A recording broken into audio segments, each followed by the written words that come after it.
ধারাবাহিকের শুরুতে দেখা যায় তানিয়া তো বানির সঙ্গে দেখা করতে পুলিশ স্টেশনে চলে গেছে। বানি তানিয়াকে দেখে বলছে, মাম্মাম তুমি এখানে কি করছো একা একা? তানিয়া তখন বলছে, আমি তোমাকে দেখতে এসেছি এখানে, তোমার জন্য মনটা আমার ছটফট করছে। এরপর তানিয়া পুলিশদের বলছে যে, ও পুলিশ আন্টি, আমার মাকে ছেড়ে দাও না, আমার মা তো গুড গার্ল। এদিকে বানি তো তানিয়াকে জিজ্ঞাসা করছে তানিয়া কিছু খেয়েছে কিনা। তানিয়া তখন বানিকে বলছে, তুমি আমাকে না খাইয়ে দিলে আমি কিছুতেই খাবো না। এরপর বানি নিজের খাবার থেকে তানিয়াকে অল্প অল্প করে খাইয়ে দিতে থাকে। বানি তানিয়াকে বলছে, আমি কিন্তু তোমাকে এই শেষবারের মতন বলছি, কখনো রাস্তায় কিন্তু একা একা বেরোবে না, কত গাড়ি ঘোড়া চলে। তানিয়া তখন বলছে, না না, আমি তো বাড়িই যাব না, আমি তোমার কাছেই থাকবো।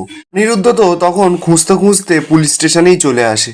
তানিয়াকে এমন কাঁদতে দেখে মনে মনে ভাবছে, আমি কথা দিচ্ছি প্রিন্সেস, তোমার মাকে আমি খুব তাড়াতাড়ি ছাড়িয়ে নিয়ে যাবই এখান থেকে।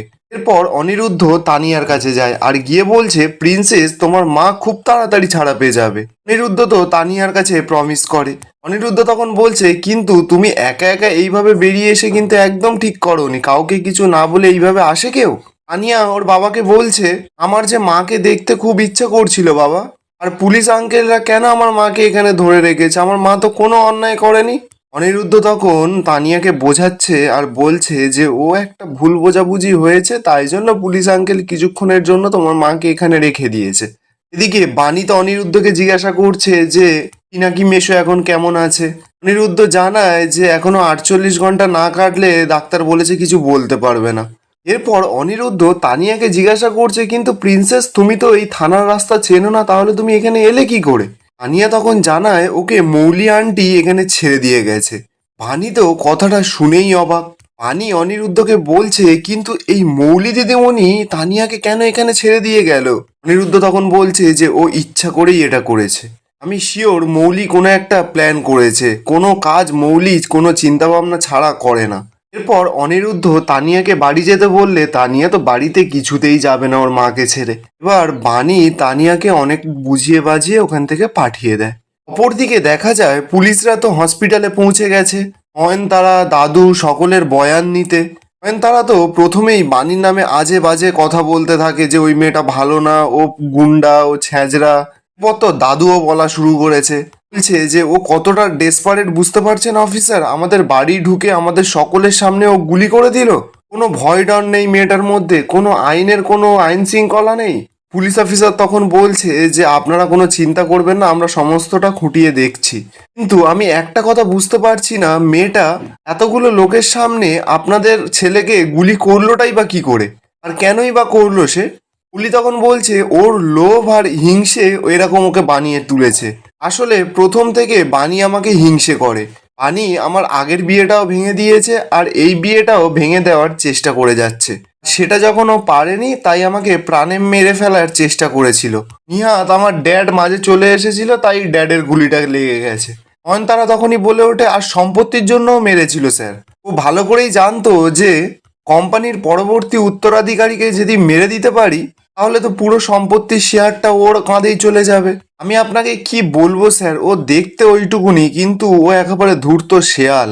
ঠিক তখনই সেখানে বিদ্যুতের মা আর সাথী চলে আসে। বিদ্যুতের মা এসে অফিসারদের বলছে, অফিসার বিশ্বাস করুন আমার বাণী এরকম হতেই পারে না, আমার বাণী ছোটবেলা থেকে খুব ভালো মেয়ে। দাদু তখনই সাথীকে বলছে, সাথী তোমরা এখানে? সাথী তখন জানায় ওরা পিনাকিকে দেখতে এসেছিল, কিন্তু এখানে যে এই কাণ্ড চলছে ওটা ওরা ভাবতেই পারেনি। দাদু তখন বলছে, সত্যি সাথী, এত কিছুর পরেও যে তুমি বাণীকে এতটা সাপোর্ট করতে পারো আমি সত্যি অবাক হয়ে যাচ্ছি। অফিসার আপনারা এমনভাবে চার্জশিট তৈরি করুন যাতে এই ক্রিমিনাল মেয়েটা কোনোদিনও জেল থেকে বেরোতে না পারে। সাথী তখন বলছে, মেসোমশাই তোমরা কত সহজে বাণীকে ক্রিমিনাল বানিয়ে দিলে তাই না? অথচ এই বাণী কিন্তু একসময় তোমাদের ভালো করতে চেয়েছিল। পুলিকে জিজ্ঞাসা করুন না আমি যেটা বলছি সেটা ঠিক কি না। মুলি তখন নাটক করতে করতে বলছে, what do you mean aunty, তুমি কি বলতে চাইছো? সাথী তখনই বলছে, মৌলি আমি যেটা বলছি সেটা কিন্তু তুমি খুব ভালো করেই বুঝতে পারছো। অনিরুদ্ধ আর অন্তর আমাকে সমস্ত সত্যিটা বলেছে। আচ্ছা মৌলি, তুমি কি আগে থেকে জানতে না যে ভিকি ছেলেটা কেমন? এই ভিকি বলে ছেলেটা যে আরুষি নামের একটা মেয়েকে সর্বনাশ করেছে সেটা কি তোমার আগে থেকে জানা ছিল? সত্যি কথা বলো। পুলি তো কোনো কথাই বলতে পারছে না, চুপ করে আছে।